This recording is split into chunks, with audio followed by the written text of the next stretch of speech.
Pemasaran pendidikan. Berbicara mengenai pemasaran pendidikan, apakah kalian tahu apa itu pemasaran pendidikan? Pemasaran pendidikan adalah salah satu jenis pemasaran yang mempromosikan konten pendidikan yang unggul dan berharga untuk membantu institusi ataupun masyarakat dalam memanfaatkannya. Konten pendidikan ini mulai dari produk pendidikan yang termasuk di dalamnya layanan pendidikan, mulai dari input, proses, output, sampai dengan outcome, sehingga dengan strategi yang tepat. Maka, konten pendidikan yang terinformasikan menyebar dengan cepat dan meluas seperti api dan diharapkan akan memicu pikiran pemasaran dari seluruh dunia. Pemasaran pendidikan ini adalah cabang pemasaran yang menggabungkan metode, strategi, dan alat untuk menganalisis pasar yang menyesuaikan pada layanan sekolah dengan kebutuhan dan harapan potensial pelanggan dan mempromosikan proporsi nilai mereka, yang berarti mengubah sekolah menjadi merek untuk meningkatkan visibilitas dan nilai tambah, sehingga pemasaran pendidikan ini akan selalu menyesuaikan dengan tren nasional dan global. Lem dan kawan-kawan juga menyatakan jika institusi yang ingin bertahan di masa depan harus berfokus pada pelanggan, pasar, cakupan, global, dan fleksibel dalam kemampuan menyampaikan nilai super superior bagi pelanggan yang presensi dan harapannya berubah terus-menerus. Lalu, mengapa pemasaran pendidikan itu diperlukan? Pemasaran pendidikan diperlukan untuk membantu membangun kepercayaan, menciptakan kebutuhan untuk membeli produk pendidikan, untuk membantu masyarakat mengenai bisnis kita. Yang keempat, untuk generate organic traffic, menawarkan konten informasi yang membantu mengarahkan orang-orang ke situs web kita sehingga menghasilkan prospek berlangganan. Yang kelima, memposisikan sebagai pemimpin pemikiran, di mana membuat sekolah kita sebagai pemimpin pemikiran dalam industri pendidikan. Yang terakhir, biayanya lebih murah, pemasaran berbasis pendidikan beresonansi lebih baik dan murah. Tujuan pemasaran pendidikan adalah 1. Memberi informasi kepada masyarakat tentang produk-produk lembaga pendidikan.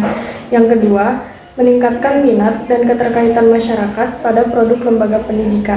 Yang ketiga, membedakan produk lembaga pendidikan dengan lembaga pendidikan yang lain. Yang keempat, memberikan penilaian lebih pada masyarakat dengan produk yang ditawarkan. Yang kelima, menstabilkan eksistensi dan kebermaknaan lembaga pendidikan di masyarakat.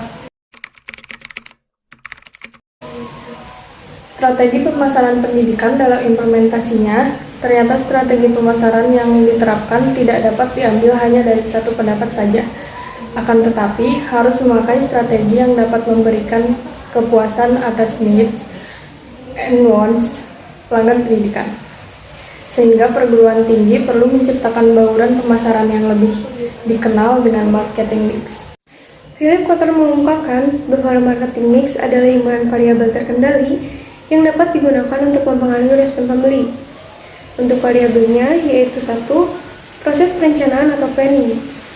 Untuk mengembangkan dan mengubah sasaran pemasaran ke strategi pemasaran hingga taktik, di mana manajemen pemasaran harus membuat keputusan dasar mengenai target pemasaran. Yang kedua, ada people atau prospect atau purchaser atau target market. Bagian pemasaran harus mampu menghubungkan calon konsumen dan pengguna aktual produk pendidikan dengan memanfaatkan data, wawasan, konsumen, dan target pasar sehingga perencanaan strategi pemasaran tepat. 3. Produk, kombinasi barang, dan layanan yang ditawarkan perusahaan ke sasaran. Keempat, ada produk atau layanan, yaitu aktivitas keuntungan yang dapat ditawarkan yang tidak berwujud seperti berbentuk jasa. Yang kelima, harga atau price, sehingga aspek mengenai harga seperti uang yang ditawarkan konsumen. Keenam, ada place and distribution, kegiatan institusi pendidikan yang menyediakan produk pendidikan dan menggunakan jalur distribusi dan perdagangan. Yang ketujuh, ada promosi atau promotion, menggunakan media sosial untuk mempromosikan seperti Facebook, YouTube, Twitter, dan lain-lain, dan ditambahkan alamat web dan email. Yang kedelapan, ada kemitraan atau partner, Contohnya, untuk merekrut customer SD, maka melakukan aliansi dengan taman kanak-kanak atau pendidikan usia dini. Yang kesembilan ada presentation. Adalah tindakan untuk menyajikan salah satu atau komponen yang berbeda kepada customer pendidikan, pemerintah, semua staf akademika, pemasar pendidikan, mitra, serta masyarakat pada umumnya. Yang ke-10 ada perasaan atau feeling. Percaya pada produk dan layanan pendidikan yang kita pasarkan. Kepuasan pelanggan pendidikan. Kepuasan pelanggan adalah evaluasi umum suatu layanan setelah selesai atau selama dalam proses konsumsi. Secara perhitungan, maka satisfaction atau kepuasan itu merupakan hasil dari seluruh kinerja layanan akademik dibagi dengan harapan dan tuntutan customer. Kepuasan pelanggan pendidikan selanjutnya akan mempengaruhi loyalitas terhadap situasi pendidikan dengan cara orang lain untuk menentukan pilihannya.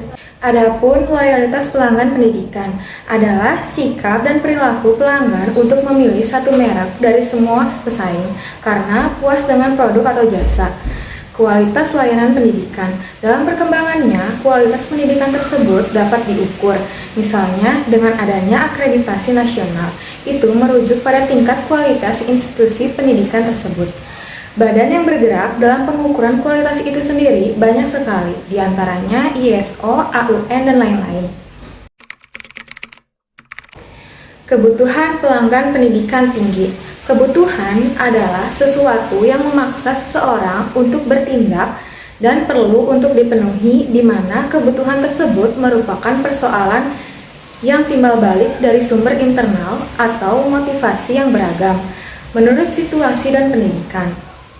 Menurut Maslow, ada 5 tingkatan kebutuhan pendidikan secara hierarki, yaitu yang pertama ada psychological needs atau kebutuhan fisiologis, yang kedua safety needs atau kebutuhan rasa aman, yang ketiga ada social needs atau kebutuhan sosial, yang keempat adalah esteem needs atau kebutuhan harga diri, dan yang terakhir adalah self-actualization atau kebutuhan aktualisasi diri. Seseorang akan terlebih dahulu memuaskan kebutuhannya yang paling mendasar, yaitu kebutuhan fisiologi. Kebutuhan yang lebih tinggi baru dipuaskan bila kebutuhan yang lebih rendah telah dipenuhi. Seseorang membutuhkan pendidikan setelah kebutuhan fisiologinya terpuaskan, karena kebutuhan rasa aman dan harga diri terhadap kehidupan sosial dan masa depan. Apalagi dengan pendidikan tingkat tinggi, dana yang diinvestasikan tidak sedikit, sehingga perlu kajian yang lebih mendalam dari mulai pemilihan jurusan sampai dengan nama perguruan tinggi, di mana kajian yang dilakukan seseorang bersifat rasional dan emosional. Faktor yang mempengaruhi pola perilaku konsumen atau pengambilan keputusan yang dilakukan dalam pemilihan barang dan jasa sangat dipengaruhi oleh lingkungannya, baik internal maupun eksternal. 1. Lingkungan internal, yaitu unsur-unsur yang datangnya dari dalam diri seseorang. Yang paling dominan adalah citra yang terbentuk dari pengetahuan, baik informasi maupun pengalaman. 2. Yang bersifat eksternal, yaitu unsur yang datang dari luar. Di antaranya adalah informasi yang didapat dari orang-orang yang berpengaruh pada seseorang maupun informasi dari media massa. Digital marketing. Digital marketing adalah suatu kegiatan pemasaran atau promosi sebuah brand atau produk menggunakan media digital atau internet. Tujuan digital marketing adalah untuk menarik dari konsumen dan calon konsumen secara cepat. Menurut para ahli digital marketing adalah kegiatan pemasaran termasuk brand yang menggunakan berbagai media titik, sebagai contoh yaitu blog, website, email, dan berbagai macam jaringan media sosial. Tujuan pemasaran pendidikan adalah untuk menerapkan berbagai strategi pemasaran untuk mempromosikan konten pendidikan yang berharga dan sering menjadi satu-satunya cara agar konten pendidikan baru menjangkau siswa dan mendapatkan daya tarik.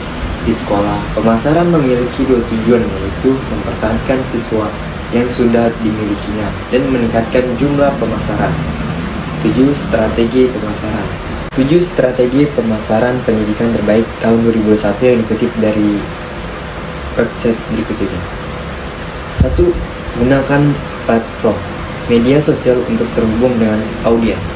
Platform media sosial seperti Facebook, Twitter, Instagram, dan Reddit adalah yang paling populer di kalangan milenial, diikuti oleh Gen Z, Gen X, dan Baby Boomer. Tujuan menggunakan platform adalah untuk menjalin hubungan yang bermakna dengan audiens sasaran dengan menyediakan konten yang menarik. 2. Sertakan iklan digital dalam anggaran pemasaran. Periklanan digital menjadi cara yang sangat efektif untuk memasarkan layanan pendidikan. Keuntungan terbesar yang ditawarkan iklan digital dibandingkan iklan tradisional adalah penargetan yang tepat berdasarkan nilai, niat, pola, interaksi, dan hal lain. 3. Buat situs web drama seluler dengan halaman arahan yang dioptimalkan.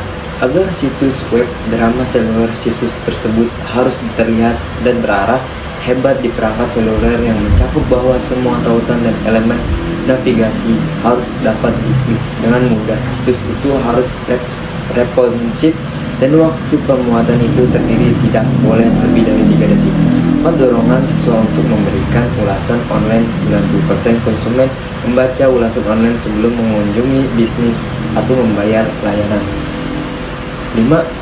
Buat konten video yang menarik. Semakin banyak pemasaran yang mengatakan bahwa konten video memberi mereka laba atau investasi yang sebesar 78% orang menonton video online setiap minggu dan 50% melihat video online setiap hari.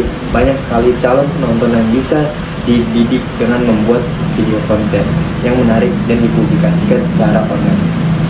6.